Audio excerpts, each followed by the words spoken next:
inspiração para começar a escrever? Então, a minha maior inspiração para escrever vem do chão da favela, né? De onde eu fui criado. E eu fui criado aqui no Morro do Faz Quem Quer, aqui em Rocha Miranda, pertinho aqui da Portela. E a minha mãe sempre me contou muitas histórias e minha avó também sempre me contou muitas histórias. Então a minha inspiração vem dessa história que é contada em família, sabe? No sofá de casa. Eu também sou um bom fofoqueiro, né? Então eu ficava ouvindo as histórias e imaginando um final diferente, pensando em coisas diferentes. Então eu fui aprendendo a contar a história, olhando e observando as mais velhas e os mais velhos. Como nasceu o seu primeiro livro? Então, o meu primeiro livro, que foi o Adebume, ele surgiu porque eu fiz uma pesquisa e muitas crianças não sabiam o que é diáspora africana. Vocês sabem o que é diáspora africana? Mais ou menos. Então, a diáspora africana é o processo que fizeram de sequestrar o nosso povo do continente africano e trazer aqui para o Brasil. Então, eu queria explicar para as crianças isso. Aí eu criei um livro, criei uma heroína, né, para que a gente pudesse mostrar muito desse lugar assim, de afeto, né? E esse primeiro livro é esse aqui, ó, que é Adebume, meu verdadeiro nome. Já está na 3ª ou 4ª edição já. Como é saber que seu trabalho está sendo reconhecido? Eu sou bem pé no chão, assim. Eu acho que reconhecimento para um professor preto e favelado não é ganhar rios de dinheiro. Eu acho que quando uma criança que escuta a minha história vem aqui na Portela, me reconhece, quando a criança já conhece a minha história, eu acho que esse é o reconhecimento. Quando os meus sabem quem eu sou, sabe? Porque eu sou cria da rede pública, né? Sim. Então, o meu objetivo é que essa história ela chegue para as nossas crianças, para que a gente possa se curar. Então, o reconhecimento é quando a minha história ela ganha uma noção coletiva, sabe? De todo mundo. O que você pensa sobre o racismo estrutural? Essa pergunta aí... Então, o racismo estrutural... Cara, vocês mandaram nessa pergunta, hein? É um conceito, né, que a gente precisa muito refletir sobre ele. Tem um autor que eu gosto muito, que é o Frantz Fanon, que ele fala que a gente precisa existir a partir do branco. O que é isso?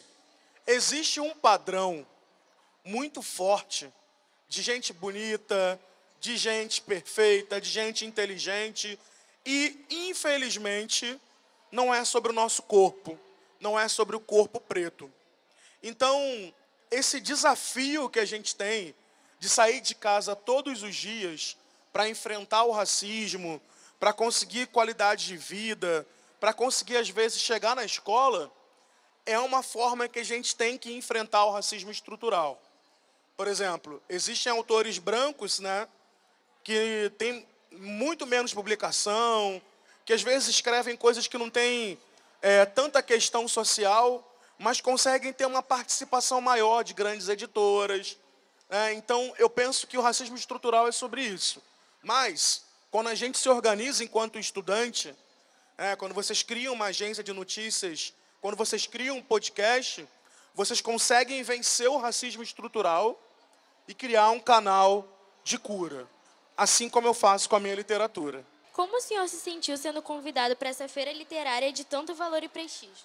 Cara, assim, eu ajudei a pensar essa feira, né, junto com o Rui, e a gente veio aqui tem mais ou menos um mês, né, e pensamos tudo onde ia ser as barraquinhas, aonde vocês iam estar.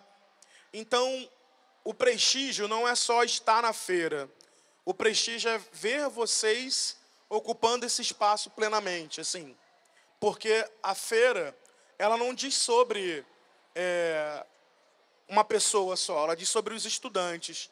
Então, para mim, é uma alegria muito grande quando eu vejo crianças de diversas comunidades, de diversas escolas, se divertindo, sambando, tocando, cantando e entendendo que o samba é educação. Seu coração é azul e branco? Olha, o meu coração, assim, essa pergunta é bem difícil. Por quê? A minha mãe é mangueirense, né? Daí eu não posso escolher uma escola de samba que não seja da minha mãe. Então, como um bom filho de mulher preta, eu tenho que abaixar a cabeça e seguir a escola de mamãe. Mas eu gosto muito da Portela, tive a oportunidade e o privilégio de conhecer seu Monarco. Ele foi na escola que eu trabalhava, esteve com os meus alunos, né?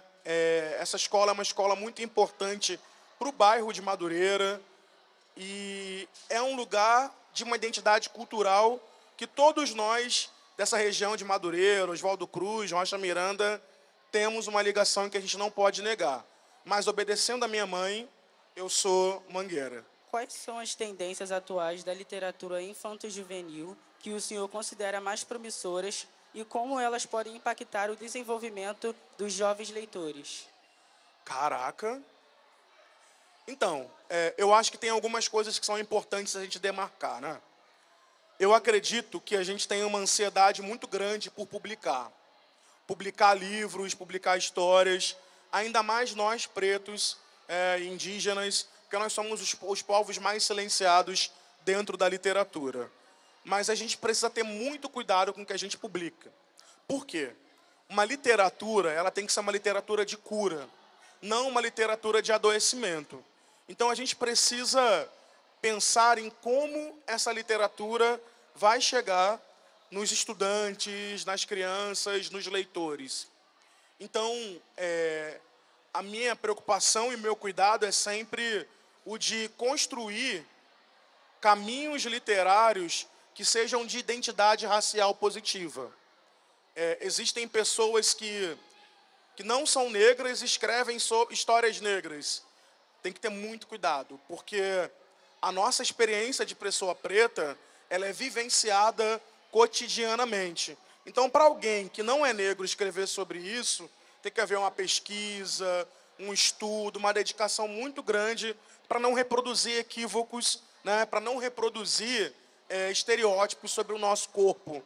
A gente está cansado de ser representado como no livro didático de antigamente, né? A gente tem os personagens do material Reeduca aqui, que são maravilhosos, que eles lembram a gente, né?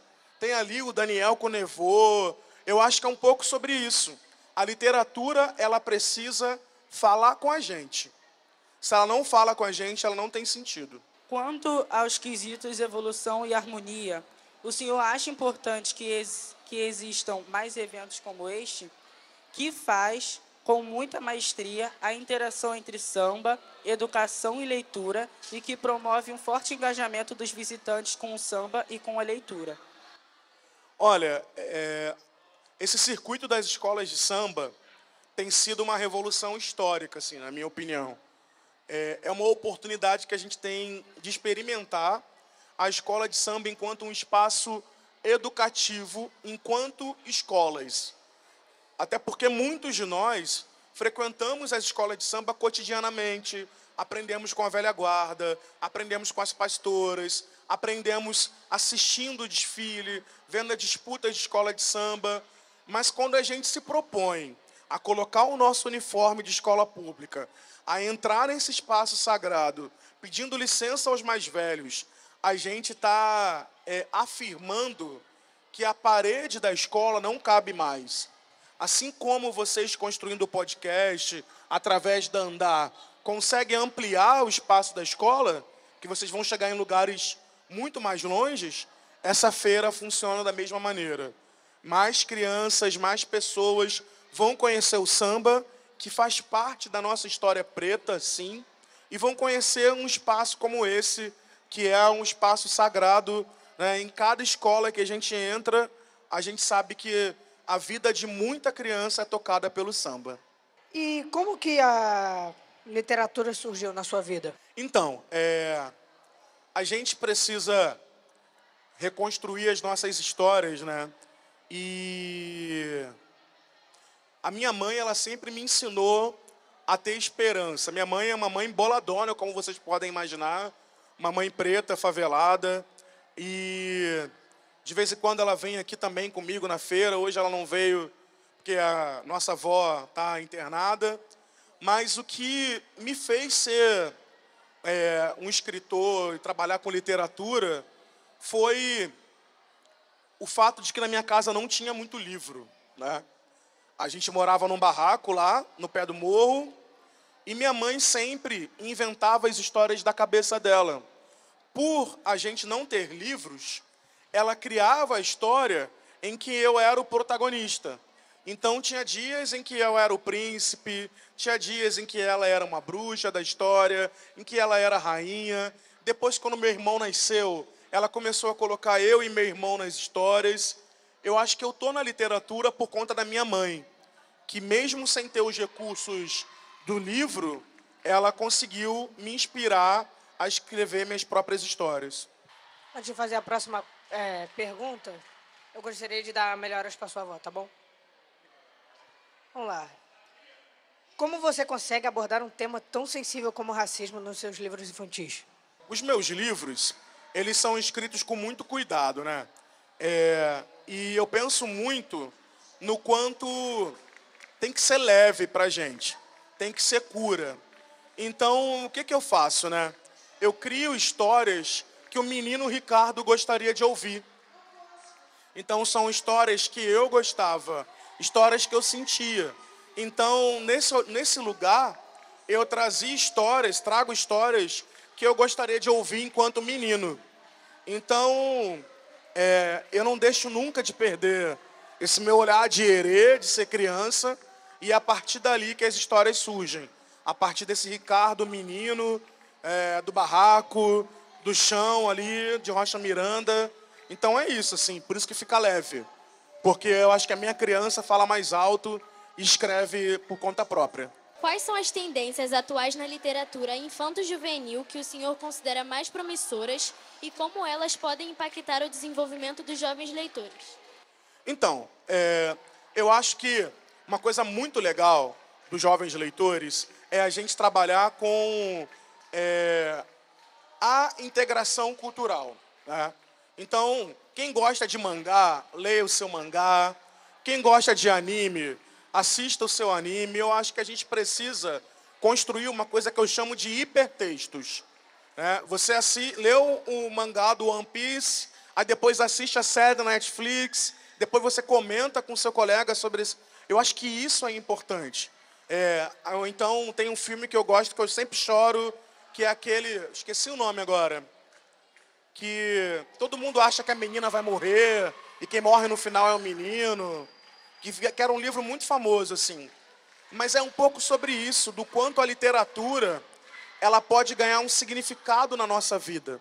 E falar para os leitores jovens é ainda mais desafiador, porque a galera tem um olhar muito preconceituoso sobre os mais jovens, assim, sabe? E para isso é muito importante que a gente escute vocês, para escrever para vocês, e mais do que isso, gente. Chegou a hora de vocês pegarem a caneta e escreverem, né? Na idade de vocês, já está na hora de vocês publicarem os seus livros, começarem a publicar, para que ninguém controle a narrativa sobre as histórias que vocês gostam de ouvir. Antes de fazer as perguntas, que eu gostaria de agradecer estar na sua presença, obviamente. É algo muito especial para todos aqui, né? Uma pessoa tão forte como o senhor, muito, muito importante. Mas bem, chega de enrolação. Como já diria o meu youtuber favorito, senta que lá vem história, né? Muito bem. O senhor já recebeu alguma crítica negativa por causa dos seus livros? Se sim, como foi lidar com isso? Então, já recebi uma crítica boa, muito boa. Me empresta esse livro aqui, o Luena Gaba. Eu fui na escola Embaixador Barros Hurtado, né? E eu contei a história desse livro lá. Daí as meninas, elas viraram e falaram assim: Ricardo, quem disse que você tem o direito de escrever um livro feminista se você é um homem? Eu falei: olha, não é sobre o livro ser feminista. Eu acredito no mulherismo. Aí falei sobre Lélia Gonzalez, a gente sabe quem é Lélia Gonzalez, Ricardo.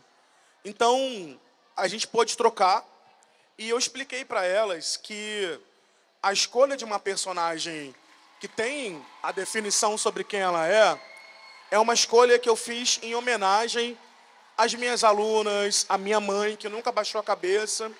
Então, A minha referência é toda do matriarcado. O que é o matriarcado? São as mulheres pretas. Eu não tive referência masculina na minha vida, né? Então, para mim é muito mais difícil escrever sobre referências positivas masculinas do que femininas. Então eu falei para elas, me desculpem, mas eu fui educado só por mulheres, as mulheres que me ensinam, sobretudo as mulheres pretas, a respirar e a estar vivo, mas eu aceito, acolho e entendo a reivindicação de vocês. Muito incrível isso que o senhor falou, foi muito legal. Desculpa estar gaguejando, né? Muito bem, vamos para a próxima. Como se sente quando vê alguém lendo e elogiando algum livro que o senhor escreveu? É muito gratificante, né? Esse livro aqui também já esgotou, está fazendo uma tiragem emergencial para poder atender. Acabei de lançar mais um livro agora, que é o Tio Tia. Primeiro dá um frio na barriga muito grande, gente, assim, porque você escreve um textinho ali, aí você tem certeza, fica pensando, será que dá um livro? Será que é um livro? Aí alguém lê, né, uma editora, e aprova o seu trabalho, e você fica pensando assim, pô, eu lá do Faz Quem Quer, de Rocha Miranda, tenho o direito de falar sobre isso? Então, o meu maior desafio é eu aceitar que eu sou escritor, assim. E minha maior alegria é perceber que os meus livros, quando eles saem das minhas mãos, quando eles vão para a mão de uma criança, para a sala de aula, para uma biblioteca, ou para uma sala de leitura, não é mais sobre o Ricardo Jarrem. É sobre como cada criança vai se relacionar com esse livro. Com toda a bateria de livros, alunos e pessoas aqui presentes, que sentimentos a Fli Portela evoca no senhor e como o senhor resumiria esse evento literário? Então, meu avô, ele criou uma escola de samba, né, Unidos do Oraiti, e era cria, varria a escola, desfilava, né? Então, isso está muito dentro da minha família, a escola de samba, né? E por muito tempo, por conta dos preconceitos, a minha família negou isso para mim, porque achava que a escola de samba era algo que não era de Deus, né? A gente sabe que existe essa intolerância, esse preconceito, e hoje eu posso estar aqui numa escola de samba com vocês que são estudantes da rede pública, criar possibilidades educativas e me curar, porque eu posso viver essa experiência da escola de samba com vocês em cada feira como um lugar de cura e de afeto. Eu tive a oportunidade de trazer minha mãe numa feira literária, oportunidade de trazer minha tia, para mostrar para minha família que a escola de samba é cultura, é samba, é afeto, e que a gente não pode delimitar o lugar de uma escola de samba, que ela vai muito além do que a gente imagina. Então, quando eu estou aqui, eu lembro do meu avô, né, e do quanto ele sonhou para que o samba ainda estivesse vivo, assim. Então, a minha importância de estar aqui é de estar honrando esse meu ancestral que lutou muito para que o samba tivesse um significado na nossa família. Como é conciliar a sua carreira de professor e de escritor? Então, agora para mim é mais tranquilo. Por quê? Eu trabalho na gerência de leitura. Então, o meu trabalho agora é na promoção do livro e de leitura. Então, acaba que o meu trabalho de escritor dialoga muito com o meu trabalho na gerência de leitura. Mas eu ainda sou professor universitário, né? Então, o que eu faço?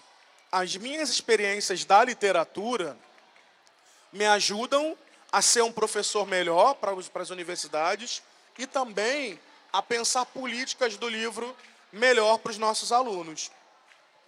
Porque, honestamente, gente, eu estudei minha vida inteira nessa rede e o meu principal desafio é que a gente consiga criar um espaço para que a gente seja acolhido na nossa diversidade, né?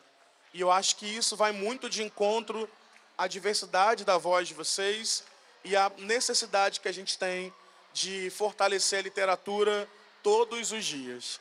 Como o senhor acha que a Fli Portela contribuirá para o conhecimento literário e cultural das crianças, visto que a integração da Educação, Literatura e Samba? Cara, então, eu penso que as crianças que estão aqui hoje não tiveram a oportunidade que eu tive na década de 90, quando eu estudava na escola Pará, na escola Itália, e da Quinta CRI. Porque eu não tive a possibilidade de viver isso aqui, sabe? De estar nesse espaço, de conhecer os baluartes, de conhecer a memória da escola de samba. Então eu acredito que as crianças vão sair daqui sabendo quem é essa Monarco, quem é a Candeia, qual é a importância histórica dessa escola de samba e que vão reverberar sobre isso nas suas casas e nas suas vidas.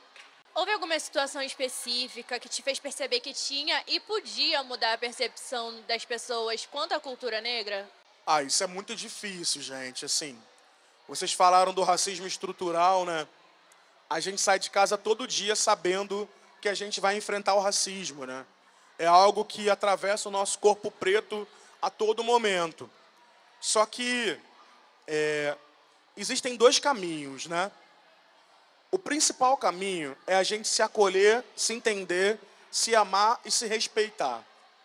E o outro caminho é você compreender que nem sempre você vai ter uma resposta para o racismo. Às vezes você passa por uma situação em que fala assim, caramba, eu não reagi, eu não respondi, eu não tive palavras, eu não tive fala. Tá tudo bem. A gente vai ser pego diversas vezes e nem sempre a gente vai conseguir ter a resposta que a gente quer ter. E eu acho que a literatura, ela é uma possibilidade de instrumentalizar melhor as crianças e os adolescentes para que eles possam ter respostas que na minha época de criança eu não tinha. Hoje, se você falar para uma menina do cabelo dela, ela vai dizer que você não tem o direito de falar sobre o cabelo e sobre o corpo de uma mulher. Na minha época não tinha essas questões, né? Os apelidos, todo mundo falava que não, Ricardo, você não está sofrendo racismo, isso é só uma brincadeira, você tem que aceitar o seu amigo te chamando de feijãozinho, de pretinho, carvãozinho, porque isso é uma brincadeira. Eu falava, não está me fazendo bem. Então hoje vocês têm mais estrutura para responder a isso. Mas eu sempre digo, se acolham, se entendam e compreendam quais são os seus limites. Porque a gente precisa respeitar e não adoecer. Porque a proposta do racismo é que a gente adoeça e que a gente não exista mais nesse mundo. Mas enquanto a gente resistir coletivamente, se cuidar e se afetar coletivamente, a gente vai conseguir criar caminhos de cura. As escolas do Brasil deveriam estudar mais ou falar mais sobre literatura preta e racismo? Perfeito. A gente tem aqui, né, na nossa Secretaria de Educação, a Gerência de Relações Étnico-Raciais ali, com a professora Joana Oscar, que tem feito um trabalho incrível em relação à promoção da diversidade, né, com materiais didáticos também. A gente também tem a Coordenadoria de Ensino Fundamental, que tem criado materiais didáticos todo pensado para vocês. Eu também elaboro materiais da rede, e todo material que eu boto à mão é bem preto, é bem indígena, porque eu acho que a gente tem que trazer a nossa cara, né? E eu acho que a gerência de leitura também, a gente tem sempre um cuidado. Por exemplo, hoje a gente está entregando 2 livros que são ligados à questão étnico-racial. Então, eu penso que a gente conseguiu caminhar bastante na Secretaria de Educação, nas escolas, mas o que eu peço muito é que vocês, alunos, sejam responsáveis por identificar qualquer semente do racismo e denunciar. Porque denunciando, nomeando, a gente consegue colocar um limite. Não é mais o momento da gente passar pano para o racismo. Agora é hora da gente criar respostas coletivamente, criar estratégias para a cura. Então, vocês, estudantes, têm o papel de olhar aquilo que incomoda vocês e dizer, para mim não cabe mais. E o senhor pretende participar de mais eventos literários como esse? Então, eu acabei de voltar agora de Salvador, em que eu fiz uma turnê por lá. Eu fui em mais de 4 escolas. Visitei uma escola que fica dentro de um terreiro em Salvador, o Pofunjá, que é uma coisa incrível, assim. Também tive a oportunidade de falar com mais de 100 professores da rede municipal de Salvador. Participei da Bienal da Bahia, né? Então, assim, eu estou rodando o Brasil inteiro, levando essa literatura preta, falando da favela carioca, porque a gente precisa chegar em todos os lugares. Preto tem pressa. Preto tem pressa. E às vezes as pessoas falam assim, Ricardo, descansa um pouco. Mas a gente tem tanto medo do quanto vão deixar a gente falar, né, que a gente não consegue parar. Então, todo lugar que me chamarem, o meu maior espaço de atuação são nas escolas públicas, né? Eu faço trabalho voluntário de contação de histórias nas escolas.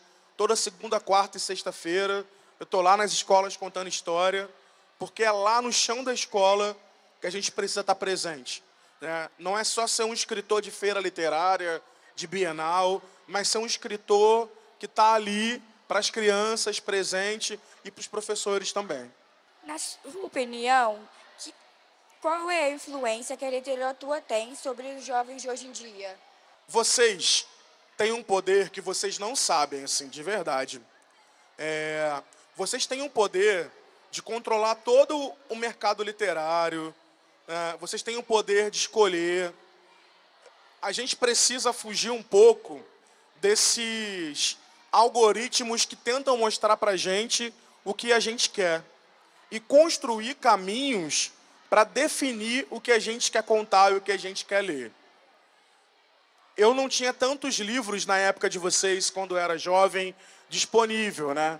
A gente tinha a coleção A Droga da Obediência, aquelas coleções bem antigas, assim.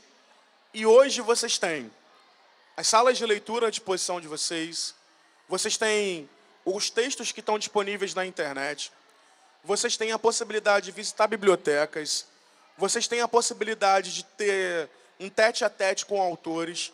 Então, assim, vocês precisam tomar o controle. E eu espero que na próxima feira da Portela, vocês sejam um dos autores que estejam aqui, ou autoras, lançando seus livros. Então, uma pergunta que era para ter feito no começo, mas eu vou entrar agora, é que quando e como o senhor teve a vontade de começar a escrever livros? E o que você estava pensando quando foi vindo na sua cabeça cada palavra que você escreveu nos seus livros? Então, ali no Instituto Helena Antipoff, esse meu livro, A Debume, ele foi adaptado para todas as pessoas. Então, imagina que uma criança cega vai conseguir ter acesso à literatura. Uma criança surda vai conseguir ter acesso à literatura. Uma criança com dificuldade de aprendizagem vai conseguir ter acesso à literatura. Eu nunca imaginei que essa obra que eu escrevi com muito carinho pudesse chegar para todas as crianças de uma forma acessível. Então, eu percebo que a literatura ganhou um lugar para mim, que é um lugar que vai muito além do livro físico, e ganhou uma dimensão de inclusão racial e inclusão também das pessoas que têm suas necessidades especiais.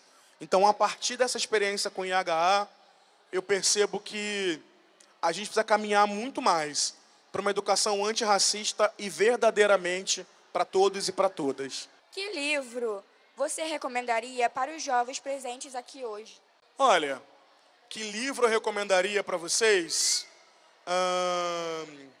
Tem a Elaine Marcelina, com Beatá, Menina das Águas. Ali, no Fábio, tem vários que eu gosto ali. Tem uma coleção que fala sobre os orixás, que é muito boa. Tem um livro, Um Defeito de Cor, da Ana Maria Gonçalves também, que eu gosto muito. Mas qual? Tem o Maria Preta, que a gente está distribuindo aqui para vocês também. São muitos livros, gente. Eu sou apaixonado por livros. Eu leio 4, 5 livros ao mesmo tempo, assim. Então, para mim, fica até difícil falar. Então, muito obrigada, tá? A gente já vai encerrar por aqui. Eu queria agradecer a vocês. Fiquei bem nervoso com essa entrevista, porque vocês se prepararam bastante, assim, fizeram perguntas bem difíceis, e queria dizer para vocês não desistirem desse caminho. O jornalismo é algo muito sério, e o jornalismo local e comunitário é algo mais sério ainda, né? A gente precisa, cada vez mais, ter voz. E para a gente ter voz, a gente tem que tomar todos os instrumentos. Então é isso que vocês estão fazendo, e o que vocês precisarem de mim, eu estou aí, tá bom? Muito obrigado.